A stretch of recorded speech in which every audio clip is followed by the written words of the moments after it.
Halo Rojak, gimana kabarnya? Sehat?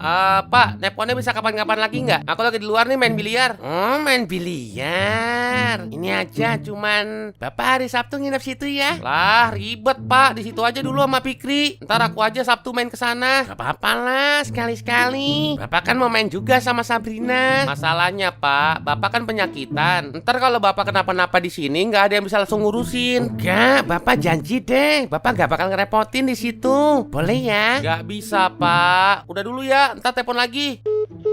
Padahal jelas-jelas anak udah kayak tai ya. Masih aja diharapin, gue mah heran dah. Anda dilepe, Bapak. Dilepe kayak begini nih.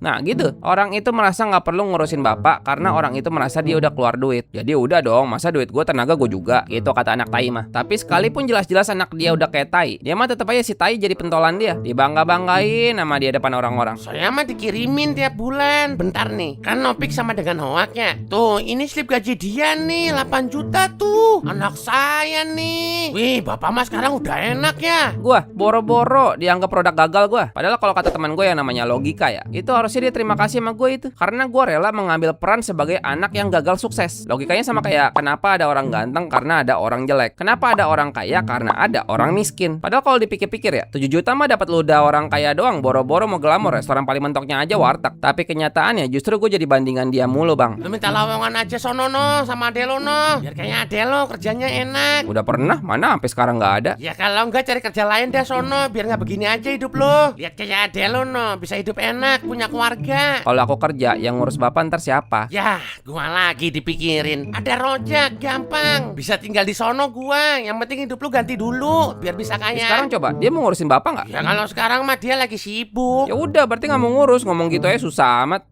Kalau kata teman gue yang namanya peribahasa, toren penguin depan komuk gak kelihatan, upil dalam hidung orang di Itali kelihatan. Aneh dia mah, sayangnya sama anak yang punya duit doang. Kalau gue udah jadi orang kaya, oga gue nggak butuh gue disayang, bodo amat. Telan aja no, hasil penjual si paling kaya no.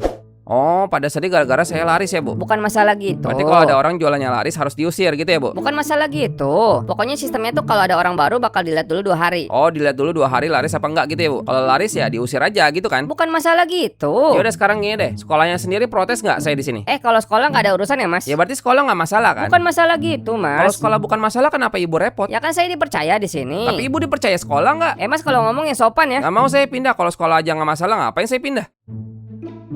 Itu ibu-ibu jualan telur gulung di situ bang, depan sekolah juga. Emang nggak bisa ngeliat orang seneng aja bang. Dia tuh tipikal mama mainstream yang kalau nawar nggak pakai otak. Tipikal mama yang kalau kondangan satu keluarga besar diajak. Tipikal mama yang kalau RW sebelah bagi-bagi nasi kotak, tiba-tiba dia ngaku orang situ juga. Tipikal mama yang kalau ada antri Milo, anaknya disuruh antri 2 kali. Rugi dia masih lebih penting dari malu bang, emang nggak ada. Habis ngapain sama gua lo? Hah? Ya nggak tahu, saya tadi kan ibunya mas kan. Bentak-bentak sama gua lo. Dikasih tau bebek malah bentak-bentak. Pakai cara lembut nggak bisa. Lu pindah sekarang nggak lu? Nah apa sih bang, saya cuma jualan, bukan maling, bukan Lu nyopet. berani lo sama gua lo berani Lah, lo. bukan masalah berani nggak berani bang. Nih lo lihat nih ya. Kalau tadi lo pergi nggak bakal begini lo. Ya Allah bang, ya udah saya pindah. Harus udah dari tadi lo. Bang, udah bang, udah bang, ya Allah hancur bang. Ini gara-gara bentak sama gua. Besok datang lagi bukan gerobak lo. Lo yang gua habisin lo.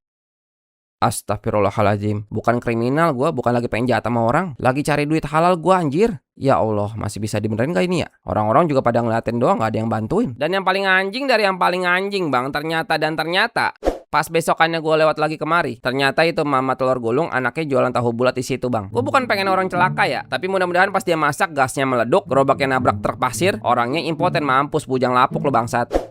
Sekarang gue dihadapkan pada 2 pilihan bang. Pertama, gue minta tolong adek gue, which is literally itu najis amit-amit. Atau yang kedua, gue benerin tuh gerobak sendiri, which is literally tetap butuh biaya dong. Yang ujung-ujungnya balik ke pilihan pertama, yang which is literally najis amit-amit. Apa gue minjem duit bapak gue ya? Atau gue minta ke dia lewat bapak gue aja ya? Tapi pasti dia tahu sih. Aduh gimana ya? Assalamualaikum. Oh lagi tidur kan? Nape? Cok, ini gue baru pulang ngeliat bapak lagi tidur. Tapi gue bangunin gak bangun-bangun. Ya lagi kecapean aja kali dia. Enggak, udah gue cipratin air masih gak bangun. Itu masih napas gak dia?